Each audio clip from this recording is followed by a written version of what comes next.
राम जी का प्राकट्य चाहते हो अपने मन में, अपने जीवन में, अपने घर में। कई बार लोग कहते हैं किस रावण की बाहें काटूं, किस लंका को आग लगाऊं, घर घर रावण पग पग लंका, इतने राम कहां से लाऊं।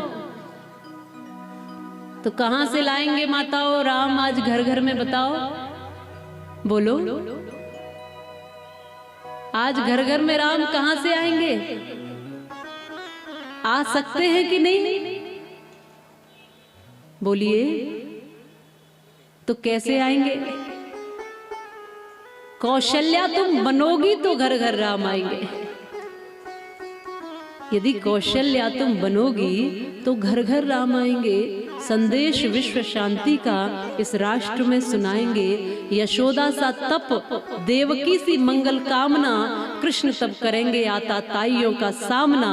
है प्यार में तेरे सृजन, सुधार तेरे क्रोध में, पलता रहा भविष्य है सदा तुम्हारी गोद में, सदा तुम्हारी गोद में। राम कृष्ण तुम्हारी गोद से निकले, पर कौशल्या जैसी गोद होनी चाहिए, तब आ सकते हैं। वैसा होना ही चाहिए। राम जी का कुल देखिए, किस कुल में आते हैं। रघुकुल को देखिए, इक्ष्वाकु वंश को देखिए, सूर्य वंश को देखिए, इन राजे महाराजाओं को देखिए, कैसे कैसे लोग इस कुल में आए हैं। सत्यवादी, दानी, गौ सेवक, वचनबद्ध, भक्त, ऐसे ऐसे लोग इस कुल में हैं। जब कुल के कुल धन्य हो जाते हैं, पवित्र हो जाते हैं, उन कुलों में राम आ जाते हैं, उन कुलों में राम प्रकट होते हैं। यहाँ सूर्यवंश का वर्णन देते हुए कहा है, ब्रह्मा जी के पुत्र मरीचि हुए हैं, मरीचि के पुत्र हुए हैं कश्यप, और कश्यप के हुए हैं विवस्वान। विवस्वान से ही जो है सूर्यवंश का प्रारंभ हुआ था। यहाँ से सूर्यवंश का नाम आगे बढ़ा था। विवस्वान के हुए वैवस्वत मनु, मनु से हुए इक्ष्वाकु, इक्ष्वाकु से हुए कुक्षी, कुक्षी के हुए विकुक्षी, विकुक्षी से हुए हैं वाण, वाण से हुए अरण्य, अरण्य से हुए हैं पृथु, पृथु से हुए त्रिशंकु, त्रिशंकु से हुए हैं धुंधुमार, धुंधुमार से हुए यौवनाश, यौवनाश से हुए हैं मानधाता, मानधाता से हुए हैं सुसंधि, सुसंधि से हुए ध्रुवसंधि, ध्रुवसंधि से हुए हैं भरत, भरत से हुए हैं असित, असित से हुए हैं सगर, सगर के हुए हैं असमंज, असमंज के हुए हैं अंशुमान, अंशुमान से हुए हैं दिलीप, दिलीप से हुए हैं भागीरथ, भागीरथ से हुए हैं कुकुत्स, कुकुत्स से हुए हैं रघु, रघु से हुए हैं प्रवृद्ध, प्रवृद्ध से हुए हैं शंखण, शंखण से हुए हैं सुदर्शन, सुदर्शन से हुए हैं अग्निवर्ण, अग्निवर्ण के हुए हैं शीघ्रग, शीघ्रग के हुए हैं मरु, मरु के हुए हैं प्रशुशुक, प्रशुशुक के हुए हैं अम्बरीश,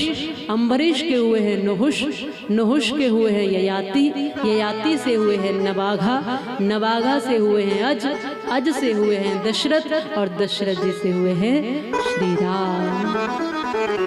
ये है वंशावली श्री राम जी की, ये है कुल श्री राम जी का, ये है भाव जहाँ राम प्रकट होते हैं। वो भाव जिसमें राजा हरिश्चंद्र है, जो सत्य की खातिर सब कुछ दांव पर लगा देते हैं। विश्वामित्र जी ने जब आकर के मांग लिया है राज्य मुझे दे दो, तो एक क्षण नहीं लगाई, राजा हरिश्चंद्र ने सारा राज्य दे दिया।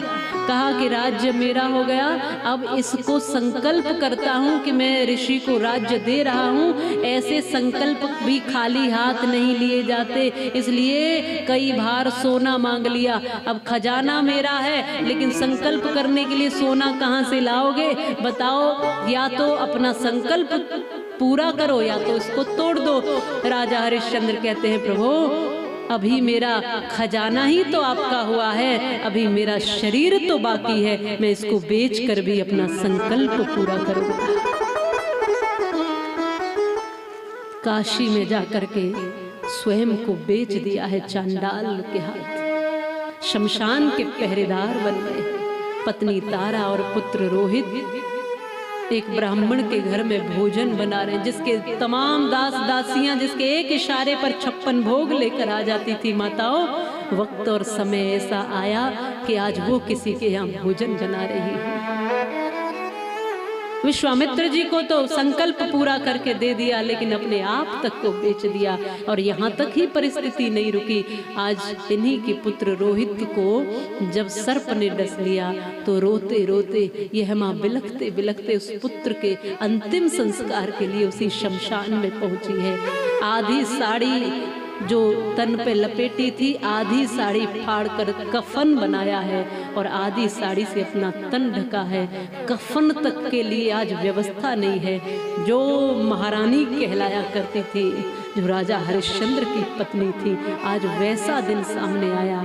पुत्र मृतक पड़ा हुआ है, बिलखते बिलखते शमशान में पहुंची है, आधी साड़ी उसके तन पर लपेटी है कफन बनाकर, और कहती है मेरे पुत्र का अंतिम संस्कार करना है। जब आवाज सुनी, राजा हरिश्चंद्र तो पहराई दे रहे थे, वहीं पर देख करके दंग रह गए, आंखों से अश्रु निकल गए, हृदय फटने लगा। ये मेरा ही पुत्र है, ये तो मेरा ही बेटा है।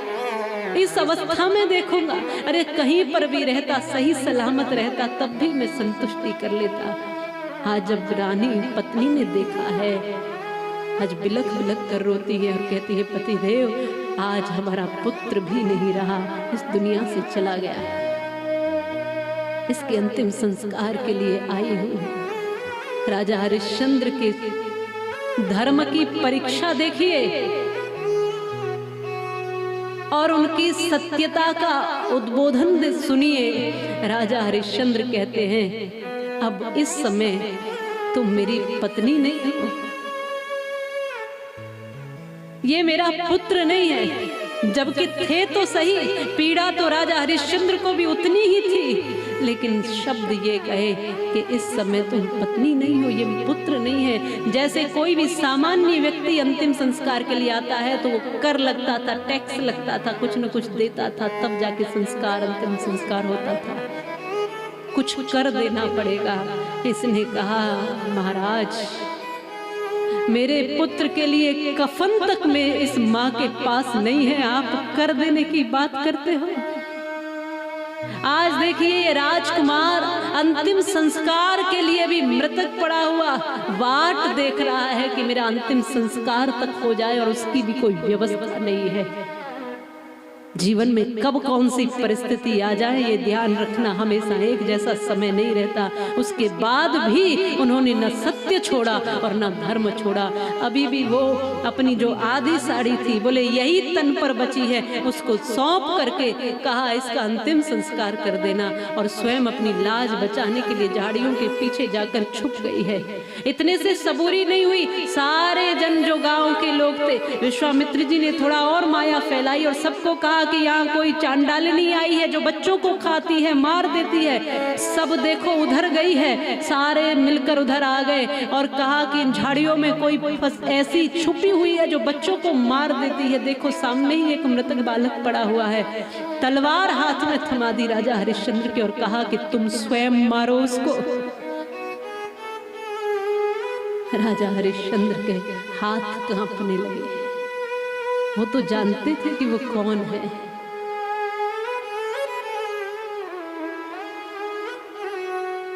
आज राजा हरिश्चंद्र ने एक चिता नहीं 3 चिताएं तैयार कर ली कि अब इतना ही अंत है। अपने हाथ से अपनी पत्नी को मारकर, और वो भी मेरी खातिर जो कितनी दर दर भटकी है, ऐसी पत्नी को और इस पुत्र को जिसको मैं इस अवस्था में ले आया केवल मेरे कारण। आज 3 चिताएं लगाकर जब स्वयं को भस्म करने के लिए तैयार थे, तब विश्वामित्र जी ने आकर रोक लिया था। कहा रुक जाओ, तुम्हारी परीक्षा पूरी हुई। पुत्र भी जीवित हो गया, सब पहले जैसा हो गया, सब कुछ सौंप दिया। लेकिन इस बीच में कितनी मुश्किलें आई, कैसा कैसा समय देखा, पर धर्म को नहीं छोड़ा। याद रखना, हम छोटी छोटी बातों पर धर्म छोड़ देते हैं। 2-2 पैसे के लिए ईमान बेच देते हैं, अपने आप को मार देते हैं, अपने आत्मविश्वास को खत्म कर लेते हैं, अपनों को ही धोखा दे देते हैं थोड़ी थोड़ी कुछ कौड़ियों के लिए। आप अगर राम कथा सुन रहे हो और राम जी को मानने वाले हो तो देखिए राम जी के कुल में कैसे कैसे लोग हुए हैं। सब कुछ चला गया लेकिन धर्म नहीं जाने दिया। इसलिए कहती हूँ कि सब चला जाए फिर आ जाएगा वापस, लेकिन धर्म नहीं जाना चाहिए।